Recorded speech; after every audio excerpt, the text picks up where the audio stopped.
Ang oras na kung kukunin na tayo, 100% anak, wala na katapusan ang iyong kaligayahan. Nasa langit na tayo. Nakasama natin kapiling natin ng Diyos. Dito sa lupa, may hangganan tayo. Pwede natin, ang kasayahan natin, hindi diretsyo. May pagbabago, may malungkot, may masaya.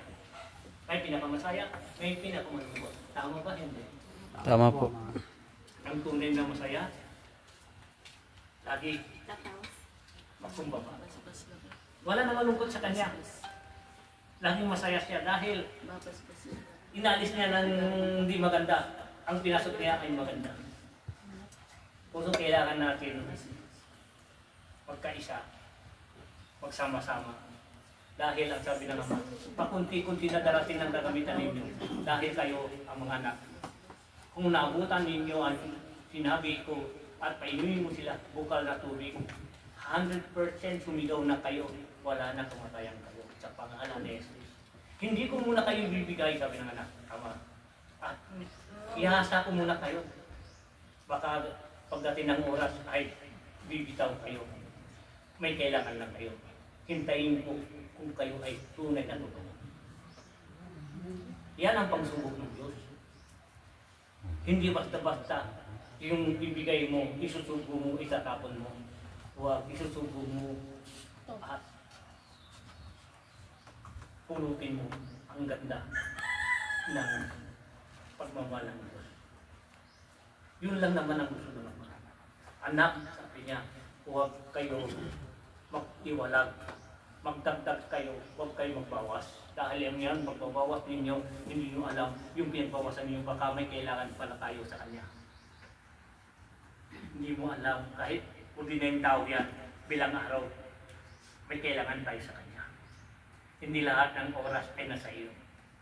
Dahil lahat kayo ay may pakinabang lahat, ay may pag-asa, at mayroong kayo magawa ang bawat isa. Kanya-kanya kayo binigyan ko katungkulan. May aral man, wala. Kasi ang kasayahan dito, ang linggo, Lunes ito, linggo, at maglupan tayo. Hindi lang sa akin ang bibigyan yung regalo at pinapakain, binigay sa akin. Yun, bibili ko na naman yung para sa mga bisita natin. Ipapakain natin sila. At tinulungan, ang gawain ko talaga, at magpapaliwanag, magpapababa sa mga tao, at tumulong sa mga may sakit, ang ganun binigyan para sa akin ng Diyos. Yun lang. Sa paggastos, sabi ko, sino man ang tumulong sa akin lahat, man, maraming salamat. Hindi ako ang tinulungan mo, yung mga bisita natin. Amen. Para ng Pasko yun, sabi ng Ama.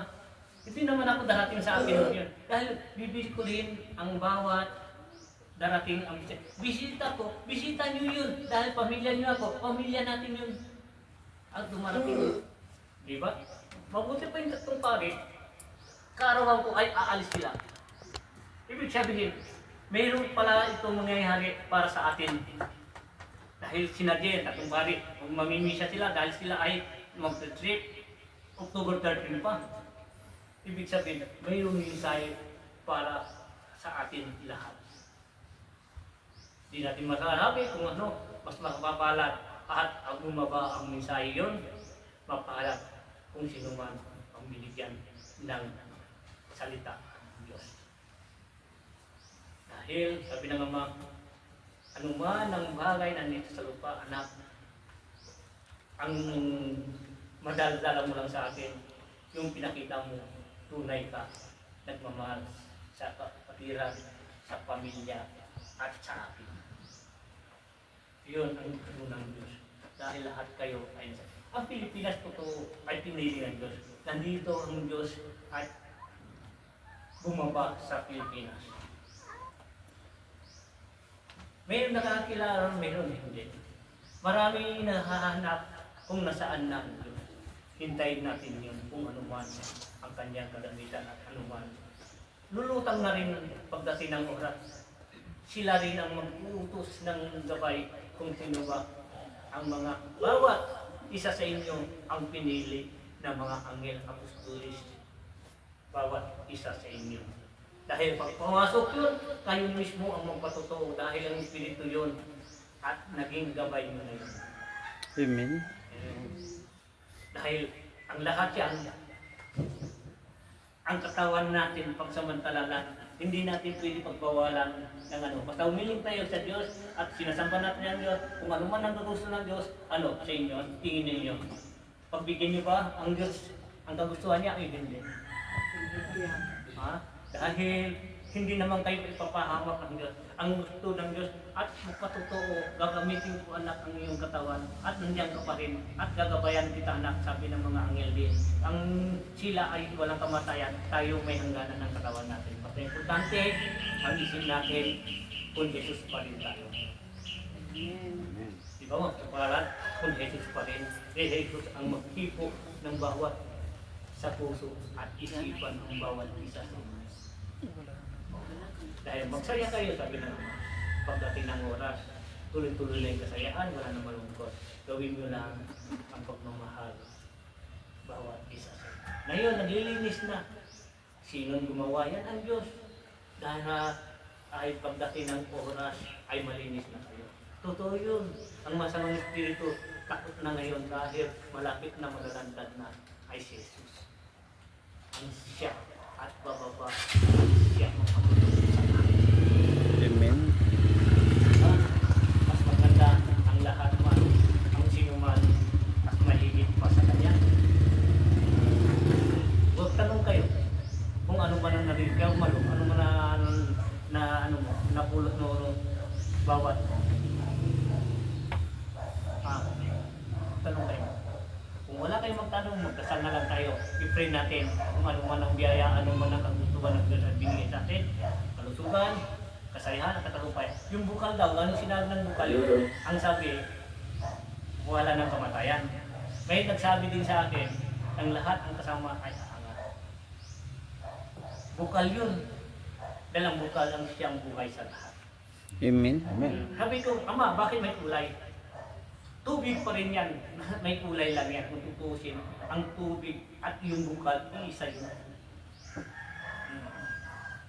Sabi ko sa kanya, yung bara, yung bukal, may panahon at ibibigay sa kanya. Oo, sabi ng Ama.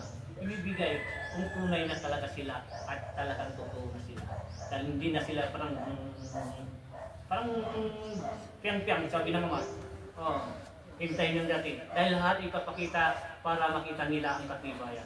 Hindi niya ang una-una yung himilagro dito sa atin, ang kagalingan. Ang lahat, ang mga salita, magtanong sila kung mali ba o tama. Ang katotohanan, ano pang hanapin ang lahat ng bagay. Nandito na lahat, salita, tubig, ang lahat man. Basta ang sabi ng Diyos, pagmahalang kayo, tulad pagmamahal ko sa inyo.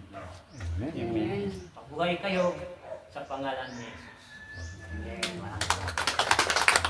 Thank you for watching. Kung sino maging pastor natin sa Lunes, ang bagsak yan, ako pa rin.